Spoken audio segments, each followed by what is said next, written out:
Okay, I thought I should say more about this in case someone does try this.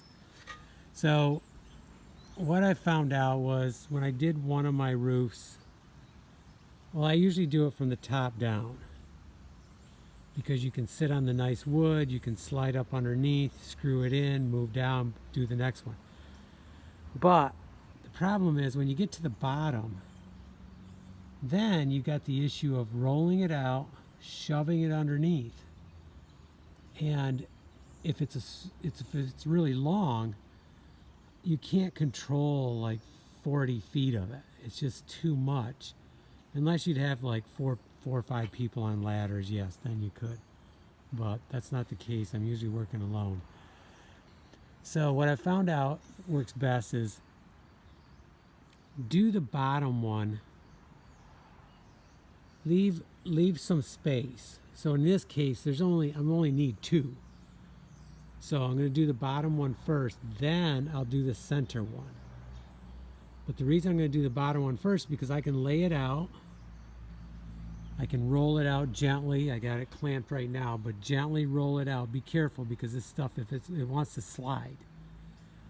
So you really need to don't go too far out before you clamp it onto the roof. So what I'm going to do is gently roll it out there. I'm pretty sure I can control this distance.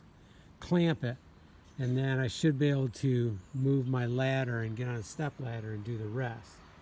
Or maybe I can hold it up into this area. Actually, that's what I'll try to do. Put it up into this area, almost touching the shingles up there. Roll it out. Then when I get on the step ladder, I can gently pull it down to get my overhang distance, and then I can put some screws in. Or clamp it. Just clamp it for a bit until I want to clamp this and let it warm up more. It feels better than what it did because it was in the sun a little bit. Okay, so you want the bottom one to be a full run, and the reason is because that's where you're going to get ice buildup. And if you don't have it a full run and you're on a low slope, this isn't too bad of a slope. This is almost a 3-pitch, so this is probably okay anyways. But the lower the slope, the more issue we'll have with water running sideways.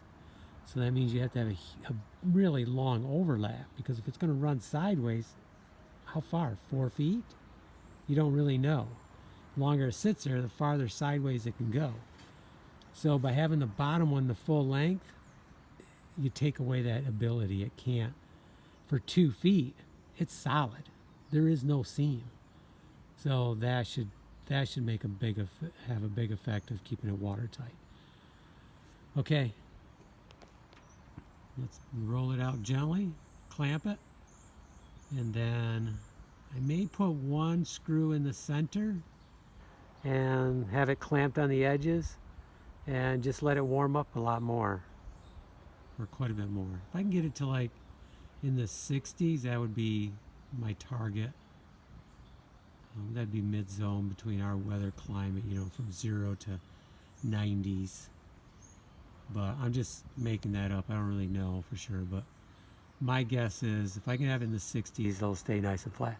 I've also noticed that the heavier gauge, this is the .024, which is heavier than most places you're going to purchase. It seems to stay more stable.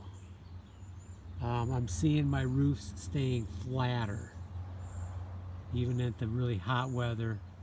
The cold weather, they're going to be flat because then it's shrunk and it's going to be tightened right down. But when you get really hot is when it wants to buckle up. And it's not a big deal. It's going to buckle a little bit probably. Although with this heavier gauge, I have not seen that as much. Okay, let's get it rolled out gently and ready to clamp down, and maybe a couple screws to hold it until it warms up more.